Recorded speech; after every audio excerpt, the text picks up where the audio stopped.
সবুজ চুড়ি নাকি পরলেই বাবা মনের মনস্কামনা সব পূরণ করে, তাই কি? সে যাই হোক, আসলে এটা কথা নয়।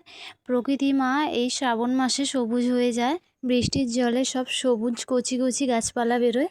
তাই জন্য বাবা এই প্রকৃতি খুব ভালোবাসে, তাই জন্য বাবার সবুজ কালারটা খুব তাই জন্য আমার বরকে বললাম, কি গো দুটো সবুজ চুড়ি এনে দেবে? তো ও এনে আমাকে পরিয়ে দিল। দেখো কেমন লাগছে, ভালো লাগলে অবশ্যই বলবে। সবুজ চুড়িগুলো বেশ আমার হাতের মাপেরই হয়েছে। আমি তো অনেক মোটা, তাই আমার হাতে চুড়ি খুঁজতে গিয়ে দোকানদারের নাকি 1 ঘন্টা লেগে গেছে। যাই হোক, এই যে আমার এখানে মৌমাছি কামড়ে নিয়েছিল, তো দেখতে পেলে তো এরকম হাতটা ফুলে গিয়েছিল। ওই ফোলা গাছ নিয়েই কাজ করছিলাম, কি করব, কাজ তো আছেই। আর দেখো আবার সেদিনের মতন এই গেঞ্জি ঢুকেছে। একই গেঞ্জি, কিন্তু সেগুলোর হাতা ছিল আর এইগুলোর হাতা নেই। এগুলো ম্যাগি গেঞ্জি।